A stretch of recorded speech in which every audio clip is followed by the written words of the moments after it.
हमारा फिजिक्स में lesson part 2 है मानव नेत्र तथा रंगों का इंद्रधनुष। तो आज हम मानव नेत्र की संरचना के बारे में बात करते हैं। मानव नेत्र का गोला बाहर से एक दृढ़ अपारदर्शी श्वेत परत द्वारा ढका रहता है जिसे हम दृढ़पटल कहते हैं। ये जो यहाँ आपको रेड कलर की ये जो परत दिख रही है ये दृढ़पटल कहलाती है। ये अपारदर्शी श्वेत रंग की होती है। ठीक है, इसको हम क्या कहते हैं? दृढ़पटल। ये अपारदर्शी श्वेत रंग की होती है। ठीक है, गोले के सामने का भाग, ये जो गोले के सामने यहाँ से बात करते हैं। गोले के सामने का भाग उभरा हुआ होता है। देखिए ये भाग आपका उभरा हुआ है। इस उभरे हुए भाग को हम क्या कहते हैं? कॉर्निया।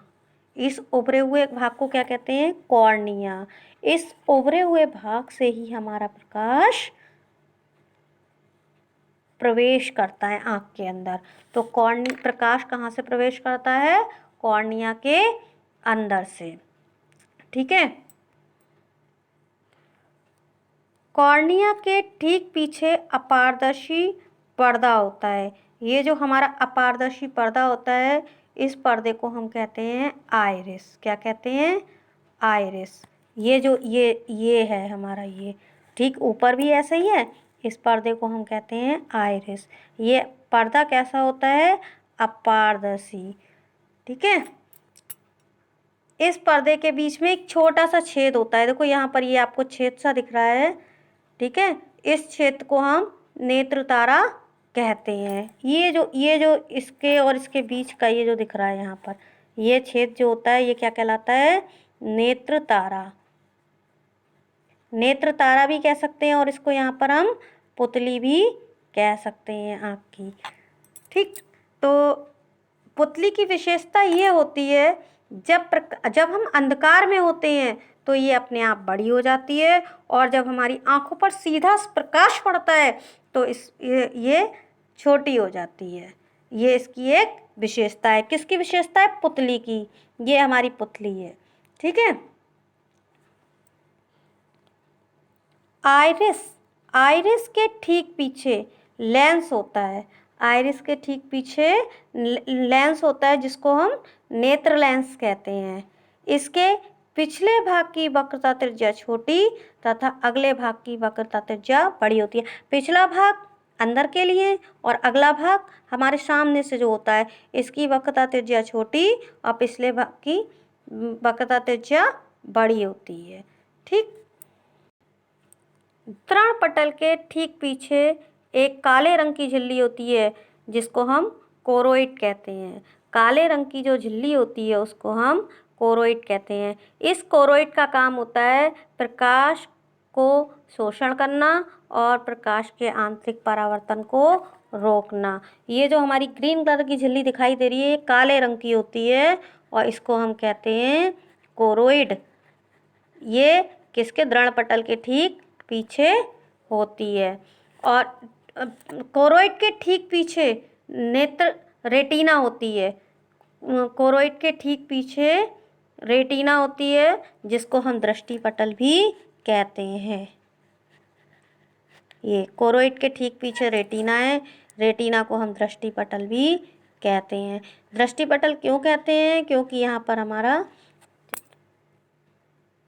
रेटिना के बीचों बीच एक पीले रंग का बिंदु होता है जिसको हम पीत बिंदु कहते हैं। या इस पीत बिंदु पर जो है चित्र सबसे ज़्यादा स्पष्ट बनता है। और रेटिना के ठीक बीच में एक बिंदु होता है जिसको हम कहते हैं अंध बिंदु। ये अंध बिंदु कहाँ होता है? रेटिना के ठीक बीचों बीच। तो ये हमारी आँख की संरचना हो गई। कॉर्निया और नेत्र लेंस के बीच एक पारदर्शी नमकीन द्रव भरा होता है जिसको हम जलीय द्रव कहते हैं। ये जो नेत्र लेंस और उसके बीच में द्रव है ये द्रव जलीय द्रव कहलाएगा। और लेंस और रेटिना के बीच में कांच द्रव होता है। ये द्रव कौन सा है? कांच द्रव। ये भी पारदर्शी होता है। इसका अपवर्तनांक जलीय द्रव का अपवर्तनांक 1.336 होता है और इसको हम कांच द्रव कहते हैं। मानव नेत्र द्वारा प्रतिबिंब का बनना। अब हम ये देखेंगे मानव नेत्र के द्वारा प्रतिबिंब कैसे बनता है। जब प्रकाश की किरण आती है तो कॉर्निया से टकराती है।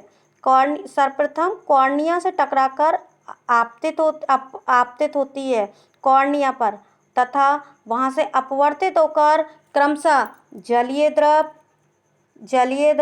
नेत्र लेंस और कांच द्रव से होती हुई कहाँ पहुँची?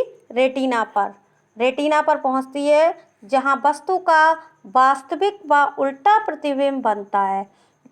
वस्तु का वास्तविक और उल्टा प्रतिबिंब कहाँ बनता है? रेटिना पर। और प्रतिबिंब के बनने के पश्चात बनने का संदेश प्रकाश तंत्रिकाओं, ये जो प्रकाश शिराएं हैं, प्रकाश शिराओं द्वारा मस्तिष्क में पहुंचता है, जिससे मस्तिष्क के अनुभव के आधार पर यह प्रतिबिंब सीधा बना दिखाई देता है। तो मानव नेत्र पर प्रतिबिंब कैसे बनता है? मानव नेत्र पर प्रतिबिंब बनने के लिए प्रकाश की किरण सर्वप्रथम कॉर्निया पर आपतित होती हैं। कॉर्निया पर अपवर्तित होने के पश्चात यह जलीय द्रव, नेत्र लेंस तथा कांच द्रव से होती हुई रेटिना पर पहुंचती हैं। रेटिना पर मानव नेत्र का उल्टा तथा वास्तविक प्रतिबिंब बनता है। प्रतिबिंब बनने का संदेश प्रकाश शिराओं के द्वारा मस्तिष्क तक पहुंचता है, जिससे मस्तिष्क अनुभव के आधार पर यह प्रतिबिंब सीधा दिखाई देता है। तो इसके आधार पे हम कुछ छोटे छोटे क्वेश्चंस आप लोगों को देते हैं।